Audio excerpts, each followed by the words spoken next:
जबार ही छा दरिया मां निकरी आयो पुराने दौर जो लगे थो तो पुराने जमाने जो का जग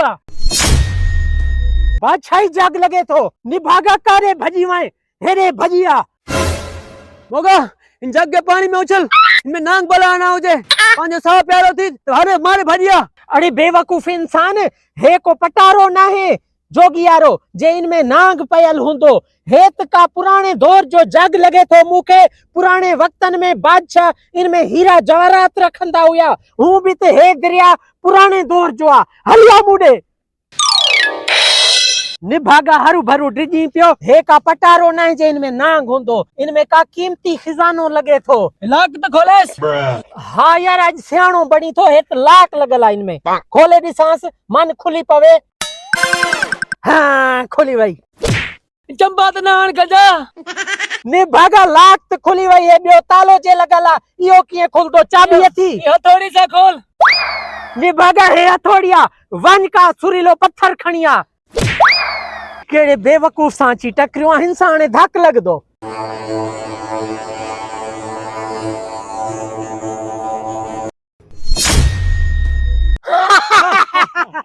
तालो खोलियो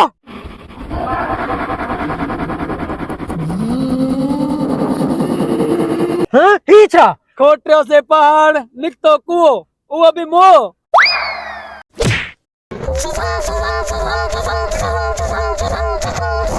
हे दिस पुराने दौर जी गोथरी इनन गोथरियन में पुराने दौर जा बादशाह ना हीरा जवाहरात रखदा हुया ये हमरा अची असा जे इलाके जे दरिया मां सोनो कढियो था वञनि असा त हिन वक्त ताईं जेको कुमी जो बच्चो भी न कढियो आ। हलो हलो वारो करू इन्हनि जी वरी एतरी मजाल जो असांजे इलाके मां अची करे कीमती सोन खणी वेंदा। अच सुल्तू कमदार आदेरीला मुंशी आ वारो कयो अरे न वेंदा ओड़े केर ओड़े खिच लाऊ वडेरे ज़ाय जे इलाके जे दरिया मां अची करे मच्छू मारण आया ओड़े हिन इलाके जा कोई मोतबर माण्हू लगन था तदी करे पान के दड़का देवन था वरी छाड़े पाण में खुशबू सुधारी दाऊ साहब असा मिस्किन मच्छी मारूं पिया पांजे बटियन जी रोजी कमायूं पिया बच्चा असा जा भूख ते वेठन सही काई इजाजत ॾिनी दाऊ इजाजत कहीं का ना वरती आसा इजाजत न वठी तव्हां वॾी गलती कई आ ऐं तव्हां जंहिं सोने जी ॻाल्हि कयो पिया उहो मुंहिंजे हवाले कयो। इन दरिया में को सोना न लदो आसा वो साहब असा के मानी खाइण जो गिरा भी न है तवा केड़े किस्म जो गालियूं करण लगायो साहब वडेरा साईं हिनन के मां पाण ॾिठो आ सोनो लिकाईंदे। हाँ वडेरा साईं मां हिनन के टा सोनो लिकाईंदे भई कूड़ता आणनी तव्हां जहिड़े फराडीन था न मुंहिंजो रोज़ वास्तो थींदो आहे। हेॾे कर जग ही वटि कमदार मुंशी नोटनि जी दस्ती ॾे ही वठो पंहिंजे बचन जो गुज़र सफ़र कयो बचन जो पेट पालियो ॿीहर वडेरे ज़ाहिद जे इलाके में अची करे दरिया त मच्छी मारणी हुजे पहिरियों इजाज़त वठिजो पहुचजो ठीकु आहे। अरे हलो गरीब जी का जिंदगी ना है जिंदगी भी हजारन में पैजी वही है जबर भूत दिस उन नारो रसो छिकजे थो लगे थो तो उन रसे में काशाई फाथिया हालत दिसू वारो कर वरी छा थियो इलाही चाड़ी आ मुंहिंजो अॻे ई ब्रेकां फेल आहिनि। वडेरा हेॾो सोनो हथ आयो अथव असांखे त कुझु वठी ॾियो न असां पंध घुमी घुमी गोॾाई घसी आन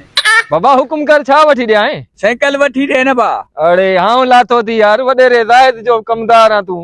तोखे मां 125 मीटर वठी ॾियां तो ज़ीरो तूं ॿुधाए iPhone 15 pro max iPhone 15 pro max लिखी ॾिजांइ मूंखे तोखे बि वठी ॾियां थो। हाणे हलो दग पंध में बिहारे छॾियो अथव अॻिते हली करे पोइ जेको आहे सोन बि चेक कयूं था। हलो वारो कर छिकाए वठ छिक दरिया मां जेको आहे न कीमती जग निकतो हिते पेटी निकती आ जयमाल जो पाण आया हूं ना अजीब अजीब चीज़ां यार निकरण लगियूं आहिनि हाणे पेटी मां ॾिसूं छा निकरे थो कीमती का खजानो हूंदो। वाह हे सोन चेक कयूं वडेरा हिते पधर ते अरे बाबा मुंहिंजी पंहिंजी बनी आहे हिते पखी खे बि इजाज़त न आहे मुंहिंजी इजाज़त कंदो आहे जेको आहे न पारे लाइ